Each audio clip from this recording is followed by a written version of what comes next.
Hi friends, welcome to my channel. ఈ వీడియోలో మనం పాఠ్య ప్రవేశ నిర్వహణ ప్రక్రియలో రెండవదైన ఉన్ముఖీకరణ గురించి తెలుసుకుందాం.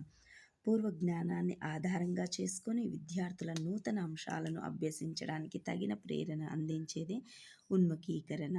ఉన్ముఖీకరణ ప్రేరణకు తగిన సాధనాలు, ఉపకరణాలు వినియోగించాలి. ఉన్ముఖీకరణ సాధనాలు: ఉదాహరణలు, చిత్రాలు, దృశ్యాలు, ఉపకరణాలు, ప్రశ్నలు, కథలు, సంఘటనలు, విద్యార్థుల అనుభవాలు. పాఠ్యాంశ ప్రవేశం కోసం నిర్వహించే కృత్యాలు: సాధనాల సంబద్ధతను సరిచూసుకోవాలి. ఉపాధ్యాయుడు తన భావాలను సొంతంగా పునఃపరిశీలించుకోవాలి. వాంఛనీయ ప్రవర్తనలు: విద్యార్థుల పూర్వ జ్ఞానాన్ని వినియోగించుకోవటం, పాఠ్యాంశ అభ్యసనకు ప్రేరణ కలిగించడానికి సరైన సాధనాన్ని, ఉపగమనాన్ని, సాంకేతిక ప్రక్రియను వినియోగించుకోవటం.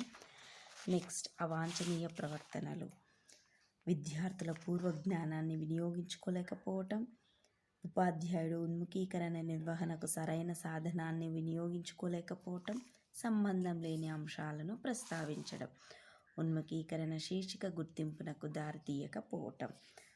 నెక్స్ట్, మూడవది వివరణ నైపుణ్యం. ఒక అంశాన్ని గురించి సరళమైన భాషలో విపులీకరించి చెప్పడమే వివరణ.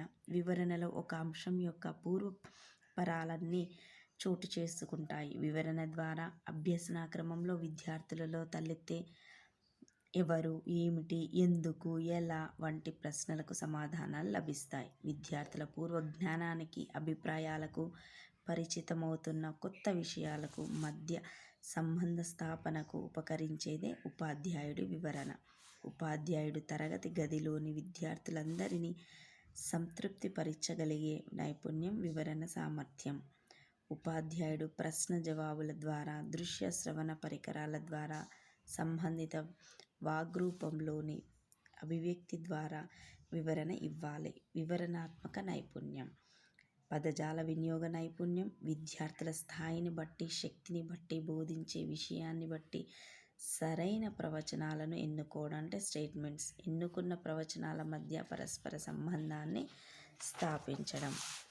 ఇందులో ఉండే అవాంఛనీయ, వాంఛనీయ ప్రవర్తనలు.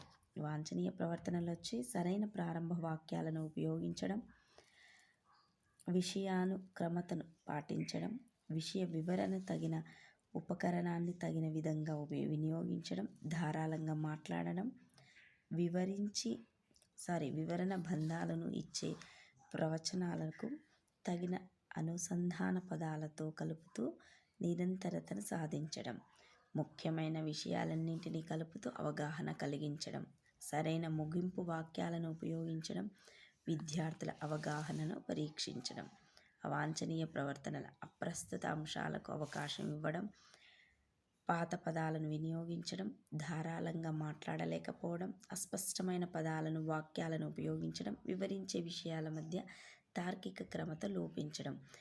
నెక్స్ట్ వీడియోలో మనం 4-5 లక్షణాల గురించి తెలుసుకుందాం. Thank you friends. ఈ వీడియో కనుక నచ్చినట్లయితే లైక్ చేయండి, షేర్ చేయండి. Please subscribe my channel. Thanks for watching.